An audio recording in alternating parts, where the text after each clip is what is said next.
প্রথমবার বিশ্বকাপ জয়ের পর নারী ক্রিকেটারদের জন্য কোনো বিজয় র্যালির আয়োজন করবে না বিসিসিআই। তবে আর্থিক পুরস্কারে ভাসছে স্মৃতি মান্দানা, হারমানপ্রীতরা। বিসিসিআই ৭০ কোটি রুপির পুরস্কার ঘোষণা করেছে।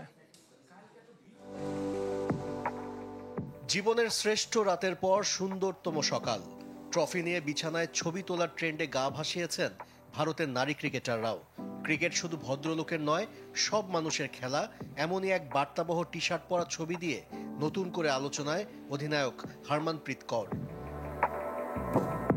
মেয়েদের এই অর্জনকে ৮৩ বিশ্বকাপ জয়ের সাথে তুলনা করেছেন কিংবদন্তি সচিন টেন্ডুলকার।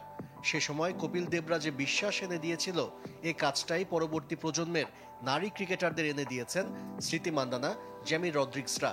তাদের শুভেচ্ছায় ভাসিয়েছেন বিরাট কোহলি, রোহিত শর্মাও। বাদ যাননি বলিউড তারকারাও, অমিতাভ বচ্চন, ঋতিক রোশন, অনিল কাপুর, অজয় দেবগান। কে নেই সেই তালিকায়? শুধু অভিনন্দনে নয়, টাকায় ভাসছেন ভারতীয় নারী ক্রিকেটাররা। চ্যাম্পিয়ন প্রাইজ মানি হিসেবে আইসিসির কাছ থেকে ৫৪ কোটি টাকা পাচ্ছে উইমেন ইন ব্লু। তবে নিজ দেশে ক্রিকেট বোর্ড দিচ্ছে প্রায় ৭০ কোটি রুপি। ব্যক্তিগত পুরস্কারের হিড়িকও পড়তে শুরু করেছে। পেসার ক্রান্তি গড়ের জন্য ১ কোটি রুপি পুরস্কার ঘোষণা করেছেন মধ্যপ্রদেশের মুখ্যমন্ত্রী মোহন যাদব। বিরাট কোহলি, রোহিত শর্মাদের নিয়ে ছাদ খোলা বাসে ভিক্টোরি প্যারেড হলেও স্মৃতি মান্দানা, হারমানপ্রীতদের নিয়ে হচ্ছে না। গেল বছর টি-20 বিশ্বকাপ জেতার পর মুম্বাইয়ের মেরিন ড্রাইভে বিজয় র্যালিতে বেশ কিছু সাধারণ মানুষ আহত হয়েছিল।